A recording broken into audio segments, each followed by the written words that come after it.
Hello दोस्तों, मैं हूं आपका होस्ट एंड दोस्त विनोद कुमार कुशवाहा और आप देख रहे हैं सिने टॉकर चैनल।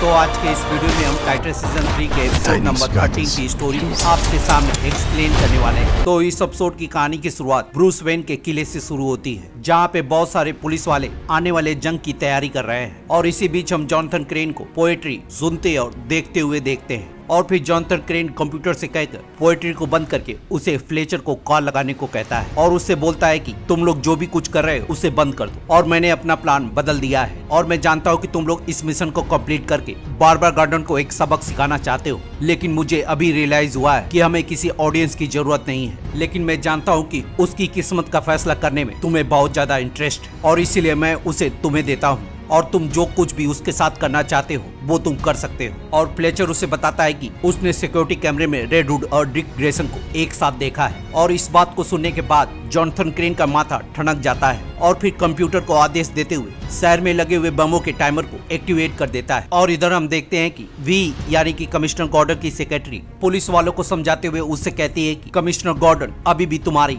कमांडर है और अगर तुमने उसके साथ कुछ गलत करने की कोशिश की तो वापस आने पे तुम्हारे पिछवाड़े को काट डालेगी। और तुम्हारी जानकारी के लिए बता दूं, अभी भी वो खाली हाथ नहीं है। और पुलिस वालों के ना मानने की वजह से वो लिफ्ट का दरवाजा खोल देती है। और फिर हम देखते हैं कि लिफ्ट में जाने पे वो लोग उसे बोलते हैं कि हमें ऊपर से ऑर्डर मिला है। और जब बारबर गार्डन को इस बात का एहसास होता है तो वो उन पे निशाना साधते हुए तैयार हो जाती है। और फिर उन पुलिस वालों को ठिकाने लगाने के साथ ही लिफ्ट का दरवाजा खुलता है और उससे बंदूक नीचे रखने को कहकर उसे बोलती है कि क्या तुम काम करने के लिए तैयार हो। और फिर भी अपने राज पे पर्दा उठाते हुए उससे बोलती है कि मैं जीसीपीडी के लिए काम नहीं करती हूँ, मुझे यहाँ पे आर्गस ने भेजा है। और उसे ये भी बताती है कि राजा गुल ने अपने खतरनाक प्लान को अंजाम देने के लिए लेजारस पिट को बनाया है और डिक ग्रेसन उसी का यूज करते हुए अभी भी जिंदा है। और हम टाइटन की एक्टिविटी को ट्रैक करने के लिए आर्गस सैटेलाइट का यूज कर रहे हैं। और फिर दरवाजे को खोलकर अपने बाकी टीम मेंबर से मिलवाती है। और इधर हम देखते हैं कि डोनाल्ड ट्रॉय और टिम ड्रेक अभी भी पुलिस वालों का सामना कर रहे हैं। और कुछ लोगों का खात्मा करने के बाद अपने पिता के कहने पर एक पुलिस वाले का टिम ड्रेक काम तमाम करता है। और फिर हम देखते हैं कि और भी पुलिस फोर्स उनका काम तमाम करने के लिए आगे बढ़ रही है। और डोनाल्ड ट्रॉय उन लोगों को देखने के बाद टिम ड्रेक को अपनी फैमिली को यहाँ से ले जाने को कहती है। और तभी हम देखते हैं कि रेचल वहाँ पे पहुंचकर उन सभी पुलिस वालों का काम तमाम करने लगती है। और फिर गार्ड लोगन पुलिस वाले को डराते हुए उसका भी काम तमाम कर देता है। और फिर डोनाल्ड ट्रॉय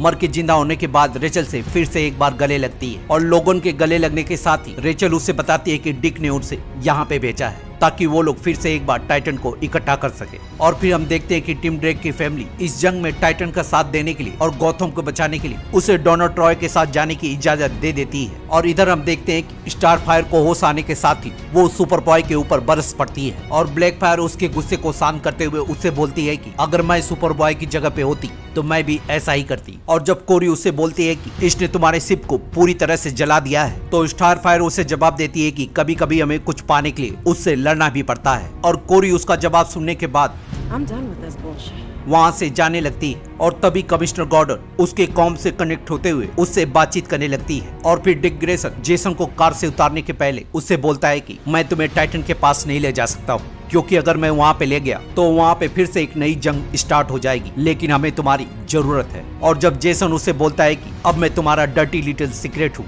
तो डिक ग्रेसन उसे जवाब देता है कि अगर तुम हमारी हेल्प करना चाहते हो तो बस यही एक रास्ता है, क्योंकि मैं एक ही समय पे एक ही जंग लड़ सकता हूँ। और फिर जेसन कार से उतर जाता है। और फिर हम देखते हैं कि बारबर गार्डन डिक से कनेक्ट करते हुए उससे बातचीत करने लगती है और उससे बातचीत करते हुए वी और आर्गस के बारे में उसे बता देती है। और उसे ये भी बताती है कि आर्गस सैटेलाइट की वजह से उसने सारे टाइटन्स के टीम मेंबर को कांटेक्ट कर लिया है और सभी टाइटन्स के मेंबर चाइना टाउन में इकट्ठा हो रहे हैं। और फिर हम देखते हैं कि जॉनथन क्रेन डिक से कनेक्ट करते हुए उससे बोलता है कि ये सिर्फ एक शुरुआत है और इस पूरे गौथम शहर में मैंने पूरे 10 बम लगाए हुए हैं और कितने बमों को तुम ढूंढते हो और कितने लोग मरेंगे। और सितंबर का महीना फाइनली आ गया है और इस सीजन में फसल काटने और छाटने का काम तुम्हारा है। और तभी हम देखते हैं कि एक बिल्डिंग में जॉनथन क्रेन का बम ब्लास्ट हो जाता है और अपनी गाड़ी को रोकते हुए गाड़ी से निकलकर उस नजारे को डिक ग्रेसन अपनी आंखों से देखता है। और फिर हम देखते हैं कि जॉनथन क्रेन इस बम के धमाके की वजह से उसके द्वारा फैली हुई गैस से एक एक करके लोग मरने लगते हैं। और जॉनथन क्रेन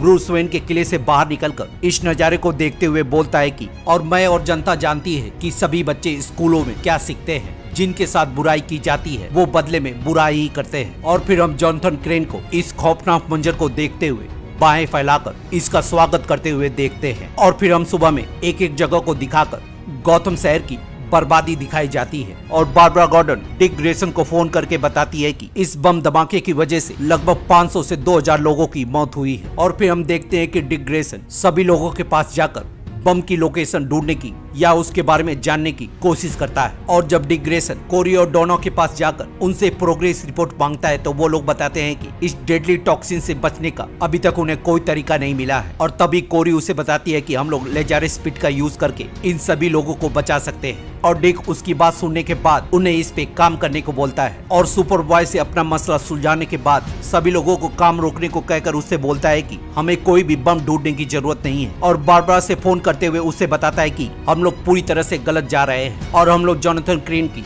धमकी सुनने के बाद उसी का ऑर्डर फॉलो कर रहे हैं और इसी वजह से हम लोग उसका गेम खेल रहे हैं, जैसा कि इस सिचुएशन में बैटमैन भी यही करता। और बारबरा गॉर्डन भी उसकी बात से पूरी तरह से सहमत होती है और फिर दोनों बातचीत करते हुए इस बात पे सहमत होते हैं कि आर्गस सैटेलाइट की मदद से बैटमैन के सारे कंप्यूटर को पूरी तरह से ओवरराइड कर लेंगे। और उसे बताता है कि हम लोग वेन मैनर में जा रहे हैं, जैसा कि जोनाथन क्रेन अपनी पूरी प्लानिंग में उसने इस बात को कभी भी सोचा नहीं होगा। और फिर हम देखते हैं कि डिक, टिम और गार लोगन एक जगह पर जाकर बातचीत करने लगते हैं और डिक गार लोगन से कहता है कि तुमने मेरी जान बचाने के लिए एक बार तुम बैट में तब्दील हो गए थे, इसीलिए तुम ब्रूस वेन के किले में जाकर वहाँ के सारे सिक्योरिटी सिस्टम को बंद करना है और मेरे रूम में एक राउटर रखा हुआ है और जब तुम वहाँ पे पहुँच जाओगे तो बारबरा की मदद से हम उसे कनेक्ट कर लेंगे और तब हम दोनों इस रेडियो की मदद से एक दूसरे से बात कर पाएंगे। और फिर हम देखते हैं कि डिक ग्रेसन के प्लान के मुताबिक जेसन अपने आप को गिरफ्तार करवा लेता है और इधर हम लेजारस पिट पे स्टार फायर, ब्लैक फायर और रेचल को वहाँ पे जाते हुए देखते हैं। और फिर हम देखते हैं कि तीनों एक दूसरे से बातचीत करने के बाद रेचल अपने पावर का यूज करते हुए उस लेजारस पिट से सारे बुरे सपने और खतरनाक मंजर को दिखाने वाले केमिकल या डार्क मैजिक को अपने शरीर के अंदर उसे समाने लगती है। और फिर हम देखते हैं कि उसके सारे बुरे सपने, सारे खौफनाक मंजर उसे दिखने लगते हैं। और फिर हम इधर देखते हैं कि पुलिस वाला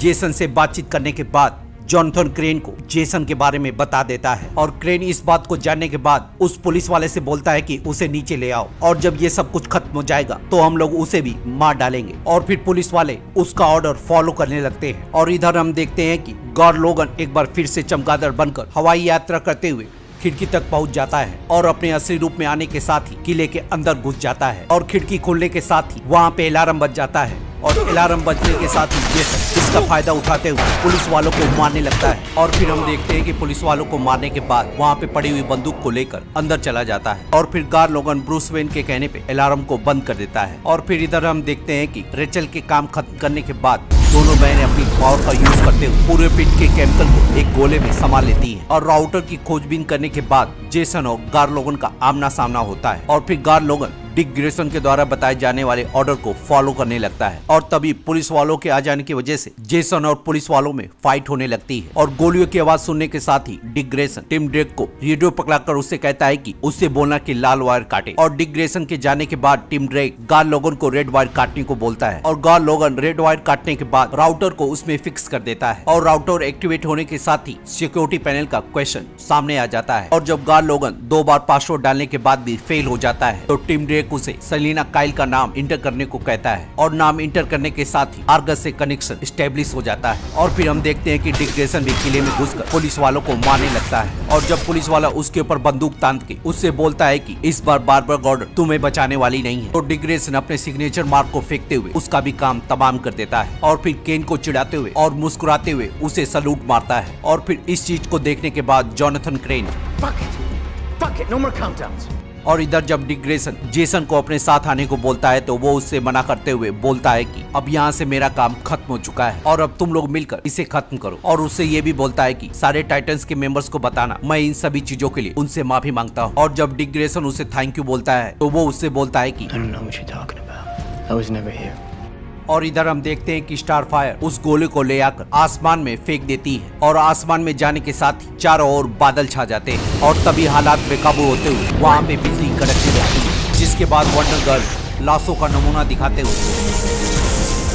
सारे लाइटिंग को रोक देती है। और इधर जब जोनाथन क्रेन सारे बमों को एक्टिवेट करके उन्हें ब्लास्ट करने की कोशिश करता है तो टाइमर स्टार्ट होने के बाद भी बारबरा गॉर्डन की वजह से ब्लास्ट नहीं होते हैं। और डिक ग्रेसन वहाँ पे आते हुए उससे बताता है कि बारबरा गॉर्डन ने तुम्हारे प्लान को चौपट कर दिया है। और टिम को इशारा करने के साथ ही टिम उसे मारकर बेहोश कर देता है। और इसके साथ ही जॉनथन क्रेन का प्लान पूरी तरह से फेल हो जाता है। और इधर हम देखते हैं कि बारिश होने के साथ ही सभी लोग वापस जिंदा होने लगते हैं। और फिर हम देखते हैं कि साइंटिस्ट वहाँ पे आकर ब्लैक फायर को बताता है कि वो अभी भी अपने ग्रह पर वापस जा सकती है। और सभी लोगों को एक साथ देखने के साथ ही उन लोगों से रिक्वेस्ट करते हुए सेल्फी भी खींचता है। और फिर हम देखते हैं कि ब्रूस वेन गॉथम में आ चुका है। और डिक ग्रेसन से मिलने के बाद वो जेसन से भी मिलता है। और जब ब्रूस वेन जेसन से वापस आने को बोलता है तो वो उससे बोलता है कि मेरी ये दुनिया खत्म हो चुकी है। और जेसन जाने से पहले उससे पूछता है कि जब तुमने जोकर को मारा था तो क्या तुमने उसे मेरे लिए मारा था। और ब्रूस वेन का जवाब सुनने के साथ ही उसे थैंक यू बोलकर चला जाता है। और फिर हम देखते हैं कि साइंटिस्ट उसे उसके शिप का ब्लूप्रिंट दिखाता है। और ब्लैक फायर के पूछने पे वो उसे बताता है कि